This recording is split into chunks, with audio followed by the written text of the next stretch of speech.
Here রান্না করে। এখন আমি দুটো আলু কেটে রেখেছি আর এখানে বিনস কেটে রেখেছি। এটা দিয়ে আমি পোস্ত বানাবো চচ্চড়ি।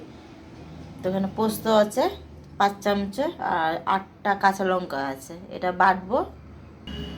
কড়াইয়ে তেল দিলাম,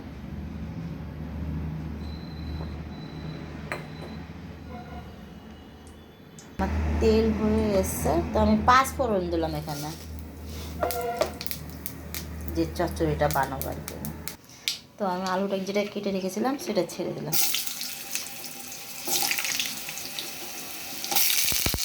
আলুটা ছেড়ে দিলাম, একটু আলুটা ভাজা হবে, তারপর আমি বিনসটা দিয়ে ভাজবো। তো আলুটা একটু ভাজা হয়ে গেছে, এবার আমি ওটার মধ্যে বিনসটা দিয়ে দেবো, যে কেটে রেখেছিলাম বিনসটা।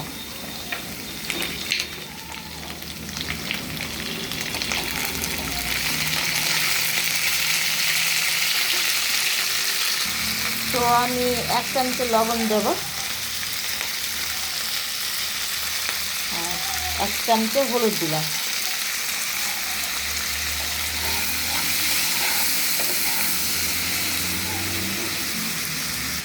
এখন ভাজা হোক, এটা আমি ঢাকা রেখে বসে রাখবো।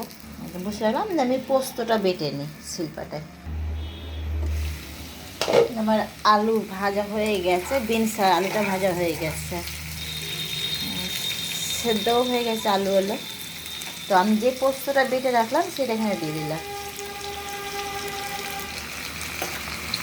সামান্য জল দিলাম, বাইরটা ধুয়ে, অত সেদ্ধ সব হয়ে গেছে। তো আমি 1/2 চামচে চিনি দিলাম। আপনারা যখন ঝাল খাবেন সেই বুঝে লঙ্কা দেবেন। একটু এটা চচ্চড়ি একটু ঝাল ঝালই হবে, ভালো বেশ ঝাল ঝাল হলেও মজা লাগে খেতে। তো আমার তরকারি হয়ে এসছে।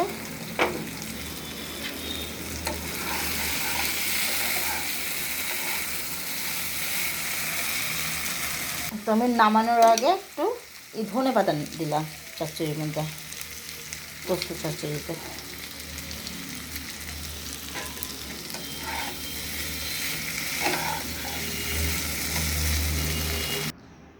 যদি আপনাদের বিনস চচ্চড়ি যদি ভালো লাগে পোস্ত দিয়ে, তাহলে একটা শেয়ার দেবেন, একটা লাইক দেবেন, একটা কমেন্ট করবেন, আর বেশি বেশি করে সবাইকে শেয়ার করবেন। তো তাহলে বাই।